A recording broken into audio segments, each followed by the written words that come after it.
We have been at this now for, I guess, over a decade because the Supreme Court weighed in on this question of waters of the United States. Basically, where does the jurisdiction of the Clean Water Act begin and end?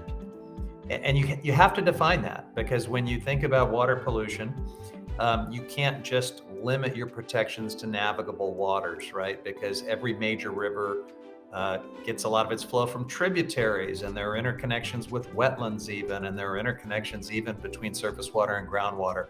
So if you're serious about water pollution, you really have to define these jurisdictional boundaries. It's kind of going back and forth. During the Obama administration, it was very vague, very open-ended, if you would, and open to interpretation, which is not good, because farmers and developers, if they need anything, they need certainty. This is one of the things that we really struggle with, particularly with the Corps of Engineers, is their interpretation of a lot of these rules. So that's why we need certainty. During the Obama administration, that was very vague. The Trump administration came in, they tightened it up, gave it more certainty and defined it better. Now the Biden administration is kind of going back to where the Obama administration was.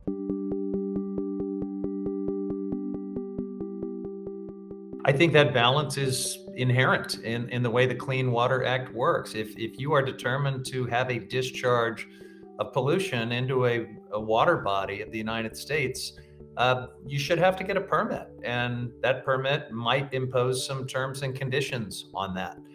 That's the way we prevent our clean waters from going back to where they were 50 years ago, when we had rivers that caught fire and we couldn't put them out.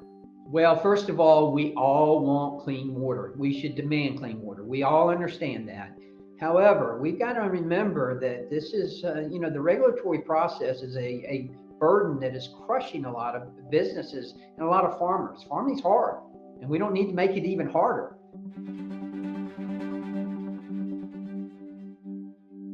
I'll be honest, I don't think the current rulemaking will survive, because I think the Supreme Court took review of this case because it wants to dramatically narrow the scope of the Clean Water Act. That is, it's been a long-standing conservative goal.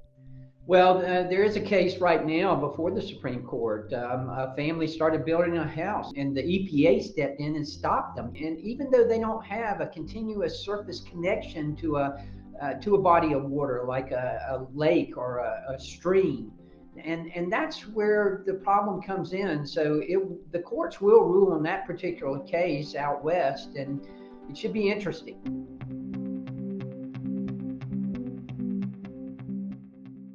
Well, in most cases, it doesn't. There are broad exemptions under the Clean Water Act for regular farming activities. And yet, if you listen to some of our colleagues across the aisle, or to some groups like the Farm Bureau, they would have you believe that federal agencies are, coming onto farms and shutting down farming operations using Clean Water Act authority. It's just not true.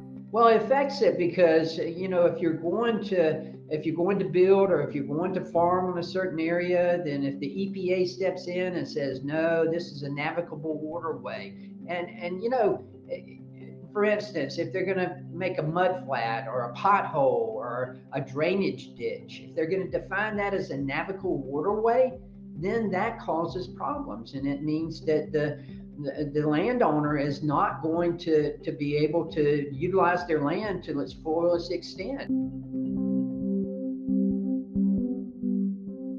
Well, clean water is very important to our economy and to businesses. I mean, think about the cost of cleaning up a water body once it becomes contaminated.